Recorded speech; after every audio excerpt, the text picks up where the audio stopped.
let's start from here. So, okay. Next step after you get your ground wire looped, take it, tighten it up a little bit. It's a ground wire, it doesn't have to be perfect.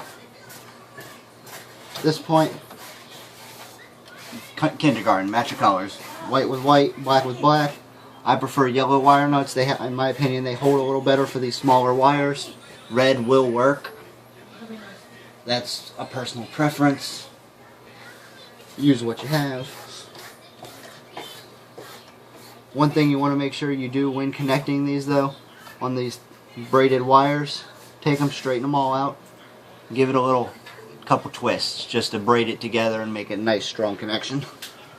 Put it in, put your cap on. One thing a lot of people don't do once you get them all tightened, go ahead and pull on all your wires, make sure they're not going to loose and pop out. Nice and tight, pull your slack through. Go ahead and fold it up, that way it's nice and secure in the box and tight. And then just put your box back over.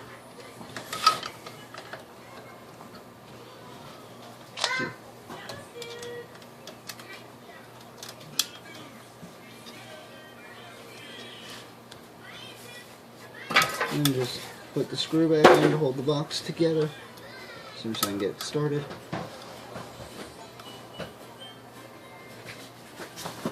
And just screw it back tight.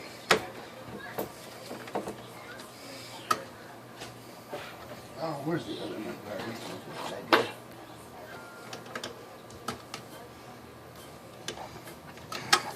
Once that's nice and tight, go ahead and set it back down. You can go ahead and put your kick plate back on it if you want now, or you can wait for later. It doesn't really matter. You're done with the front side.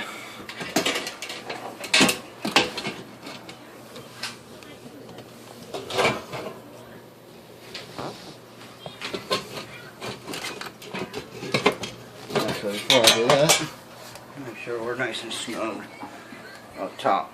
At this point, go ahead and shove her in. You already pulled the lines through. Yeah, pull them as you're doing it. Pull those tight just so they don't decide to catch on any of your legs and cause you problems pushing the rest of the way in. Alright. Get it in place. One thing I like to do, some people disagree, some people say it should be perfectly level.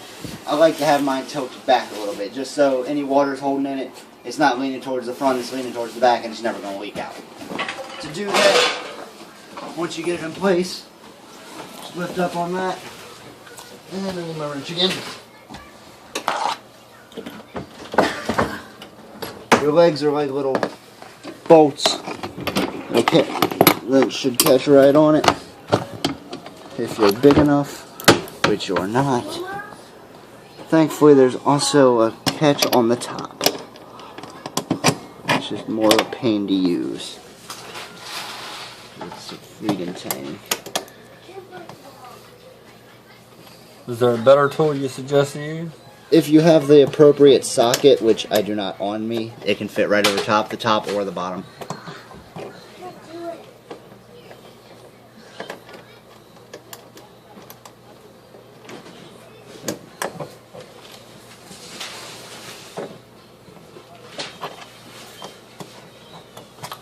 Are they supposed to keep it level or what? Yeah, those legs, all they are leveling legs. And I can use this actually, it will lock onto it. Just have to pull it out a little further so I can tip it up a little more. And like I said, just any wrench or anything will should catch right on that leg. And once you get it broken free, it spins by hand. How many turns you need to know to make it level? I usually do it by eye. So, depends on the floor, it varies. You're going to have to play with that. If you got a level, go ahead and use it, or if you've done it enough times, or got a good eye for it, you can just do it by eye.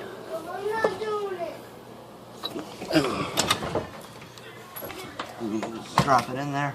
Another thing you can sort of use, your cabinets. If you know your cabinets are good and level, notice how it's flush up here, sticks out just a hair down here. That means I got it level but tilted toward the back slightly. And all, like I said, that does is prevents any excess water from sitting right here on this front seal. Instead of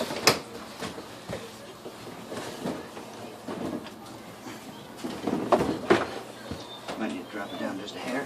But instead of the water sitting right here on this front, it'll all lean toward the back, which is where the drain's at anyway. How are you catching on that side?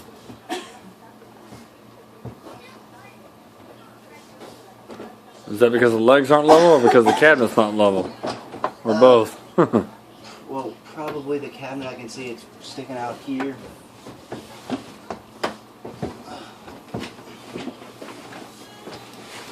Simple fix for that.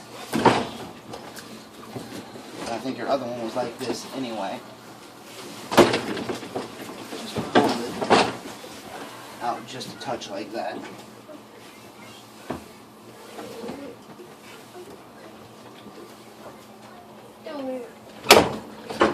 Since I have to do that, I'm going to go ahead and lower these back down just a drop.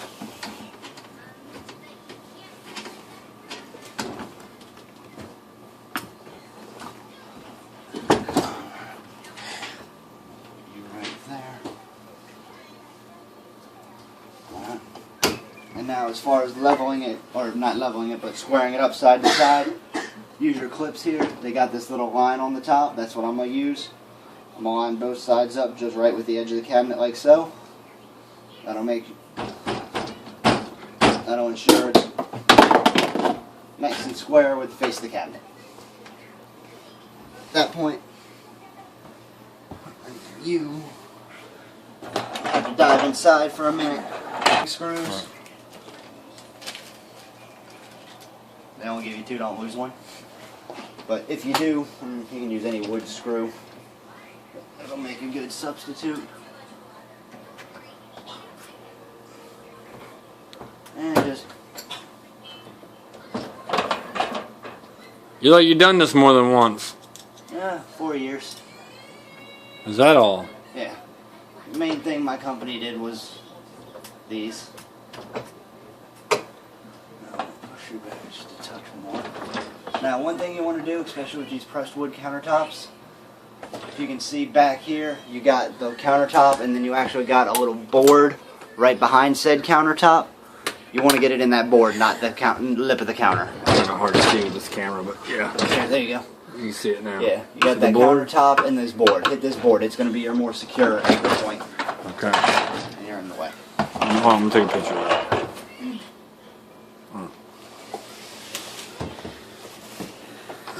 But I still want to get you out to like that. It takes a little bit of strength, but you can use a hand driver.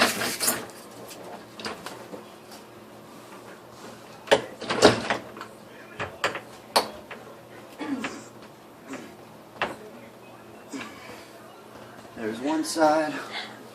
Go ahead and close your door. Close. Even yourself out. Once you got it even, go ahead and open it again. Put your screw on the other side.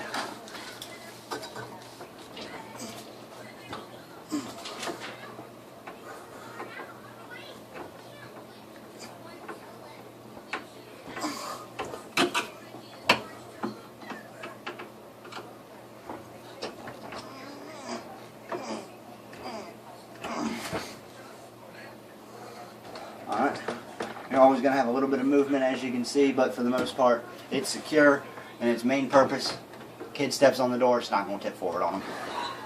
Go ahead and close it, make sure she closes good. She seems to close good. Sort of. Okay, I'm going to need to pop out just a hair for it too, but I can...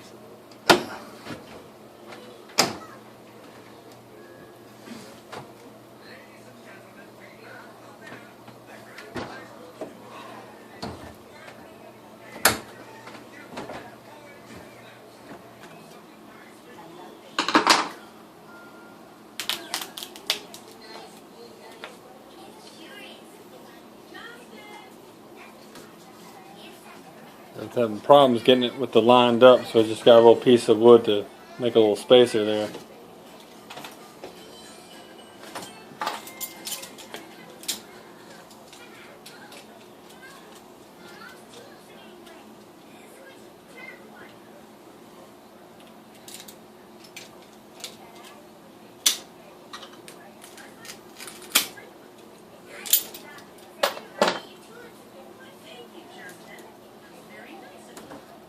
Yeah, just put that spacer in like that.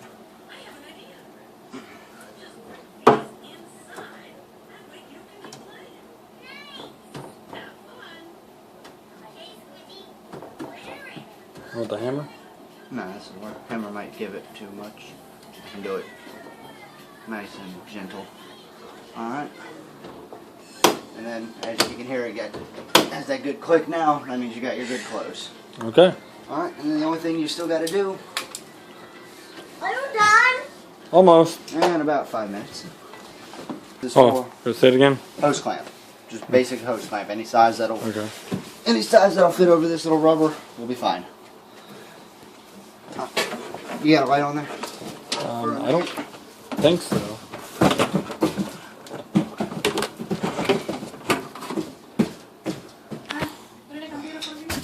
Charge it for later.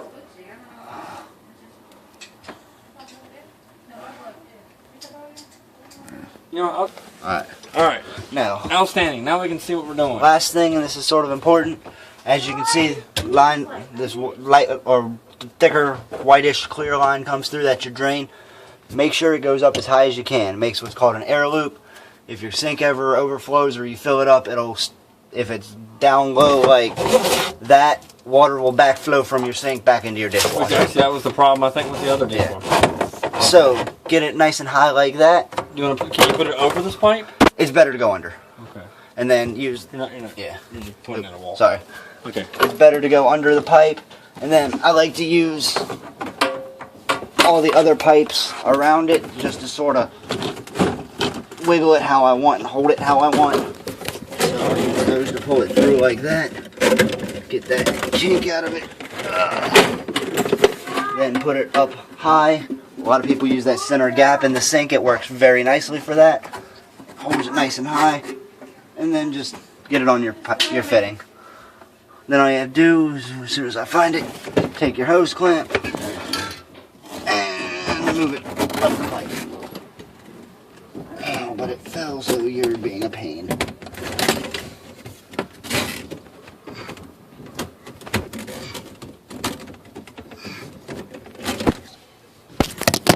Like I said, just go ahead and throw your hand right there. Make sure she don't try and move nothing else. Get her nice and snug. The water back on. Your slight hiss. Alright. Then while I'm under here, while you're under here, go ahead and hit that hose clamp. All you need for that's a 3/8 nut driver, or I find again where I put it, a flathead screwdriver.